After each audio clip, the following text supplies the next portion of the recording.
I think there's a big difference that people need to understand between cultural appropriation and cultural appreciation.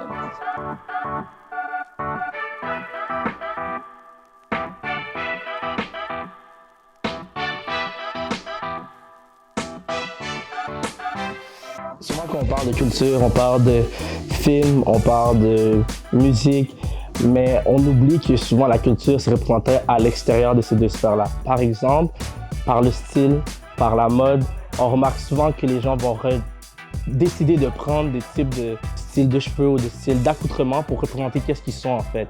Puis pour les personnes noires, c'est quelque chose qui a vraiment été difficile dans le passé parce qu'on s'est souvent fait dire que c'était mauvais de laisser notre vraie personnalité ou notre vraie apparence sortir et pour pouvoir s'exprimer en fait. Donc cette semaine, je vous amène chez moi parler des soins capillaires ainsi que de la culture noire.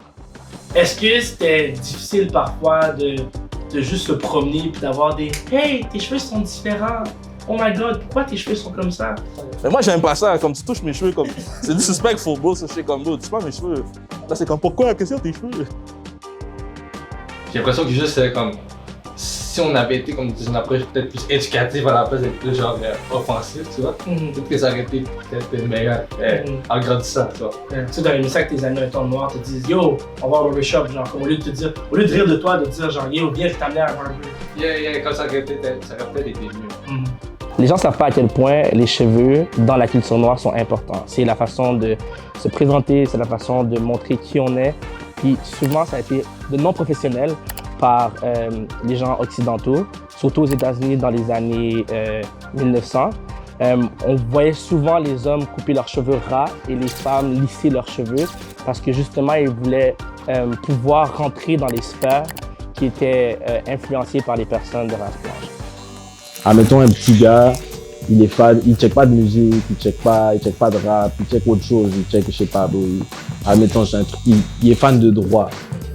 En tout cas, c'est peut-être pas récurrent, mais on va dire ça. Puis il check la vidéo, puis c'est un avocat noir avec des dreads. On parle pas de dreads, je comprends, sur cette vidéo-là. Peut-être même pas de noir, tu vois. Mais un petit gars noir, il voit un gars avec des dreads, un avocat. Automatiquement, pour lui, c'est comme si c'est bien, tu vois, il le voit dans quelque chose qu'il aime. Tu vois, mettons, ses parents vont lui dire, non, si t'as des dreads, c'est juste le rappeur du coin, c'est le bandit, tu comprends? C'est important de le montrer partout. To be honest, si t'es intelligent et qu'est-ce que tu fais n'est pas mal, pourquoi est-ce qu'on regarde ta tête et pas comme ton cœur et ton cerveau? Moi-même, les personnes de race blanche commençaient à utiliser le même type de cheveux. Par exemple, Kim Kardashian, qui a mal appelé les cornrows box braids.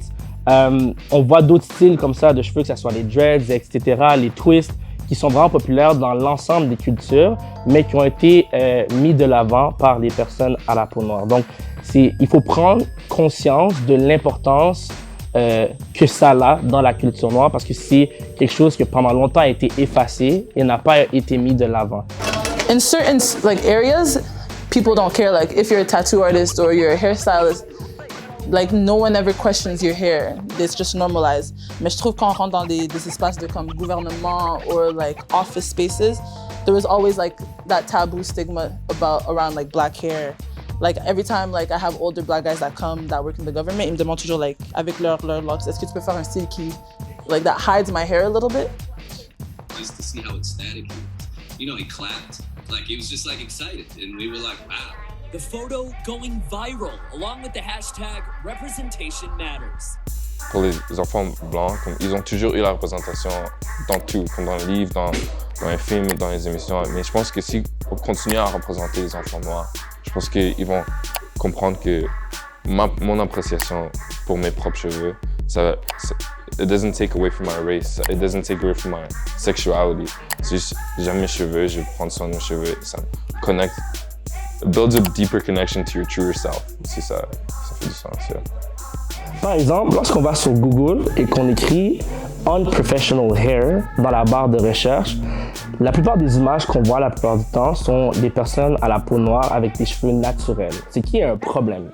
Parce que si on écrirait cheveux improfessionnels ou non professionnels, on ne verrait pas de personnes blanches sur Google Search. Ou sinon, on verrait peut-être une personne avec une coupe punk et ça serait peut-être la seule différence dans les types des images. Mais pourquoi est-ce que les personnes noires avec des cheveux naturels sont qualifiées de non professionnels? Donc, c'est des trucs comme ça qui ont vraiment affecté justement même l'appréciation des gens ou des jeunes noirs comme moi lorsque j'étais jeune par rapport à nos propres cheveux, par rapport à notre style vestimentaire, parce qu'on a souvent voulu imiter ce qu'on voyait et non apprécier qu'est-ce qui provenait de chez nous.